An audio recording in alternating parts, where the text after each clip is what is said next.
कुनिका, जो दो women empowerment से खुद को एसोसिएट करती है, but then interview married person के साथ तब अफेयर रखना जब उसकी वाइफ प्रेग्नेंट है, ये सब कुनिका जी ने किया है। स्टिल बिग बॉस शो के वक्त सलमान जो है वो कुनिका को पेडिस्टल पे रखेंगे and it is really hilarious जब कुनिका छोटी छोटी बातों पे ये बोलती है दैट उनके मॉरल्स उन्हें अलाउ नहीं करते ये सब करने के लिए। तो अगर इतना ज्यादा आप मॉरल्स पे चलते हो देन रियल लाइफ में एक शादीशुदा पर्सन के साथ अफेयर क्यों रखना था।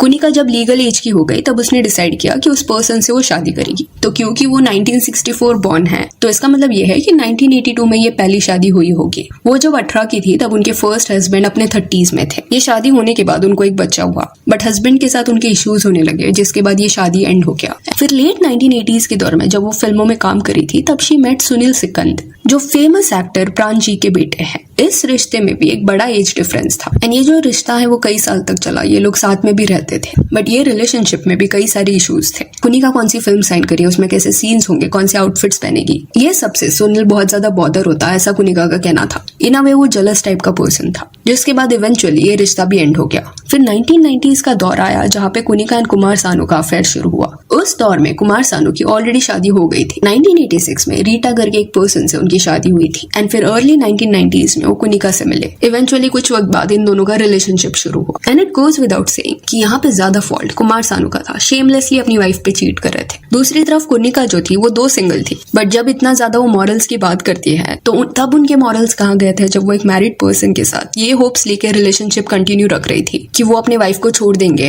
एंड उनको सिलेक्ट करेंगे, उनसे शादी करेंगे। एंड सबसे सैड चीज यहाँ पे ये है कि अगर आप टाइमलाइन प्रॉपर्ली देखोगे तो कुमार सानू का जब ये अफेयर चल रहा था कुनिका के साथ तब उनकी जो वाइफ है वो उस दौर में प्रेग्नेंट। जान कुमार सानू जो है वो अप्रैल 1994 में बॉर्न हुआ था, which means 1993 में रीटा जी प्रेग्नेंट थी and Kumar Sanu was involve with Kunika. Still Kunika अपनी इंटरव्यूज में ये बोलती हुई नजर आई है दैट कुमार जो है वो एक बैड मैरिज में थे, अपनी वाइफ से अलग रहते थे। ऐसा दिखाया जाता है कि उस शादी में प्रॉब्लम्स थे, एनीवेज वो एंड होने वाला था, इस वजह से ये अफेयर चल रहा था। बट कोई भी लॉजिकल पर्सन यहाँ पे ये सवाल उठाएगा कि अगर बैड मैरिज था एंड उसे एंड करना था देन फैमिली क्यों बड़ा किया जा रहा था। इट इज वेरी नॉर्मल कि अगर किसका किसके साथ अफेयर चल रहा है तो उस रिश्ते को जस्टिफाई करने के लिए ये बोला जाता है कि अरे वो शादी ऑलरेडी एंड हो गया था या सेपरेट रह रहे थे या बैड मैरिज था। इंटेंशन यहाँ पे रहता है कि पूरा सिचुएशन कितना मेस्ड अप है उसको डाउन प्ले किया जाए, अफेयर को जस्टिफाई किसी वे से किया जाए। अभी सोचो रीटा जी के लिए ये सब कितना फ्रस्ट्रेटिंग था। वो प्रेग्नेंट थी एंड उन पे चीट किया जा रहा था। ऐसे मैरिज में रहना कितना एग्जॉस्टिंग होता होगा। एंड इट इज ग्रेट कि उन्होंने वो शादी कंटिन्यू नहीं किया एंड शी डिसाइडेड कि वो ये शादी एंड कर देगी एंड 1994 में कुमार सानू से उन्होंने डिवोर्स ले लिया। अभी आप सोचोगे कि अगर कुनिका एंड कुमार सानू का प्यार इतना ही ज्यादा स्ट्रॉन्ग था तो डिवोर्स के बाद शादी हो जाती,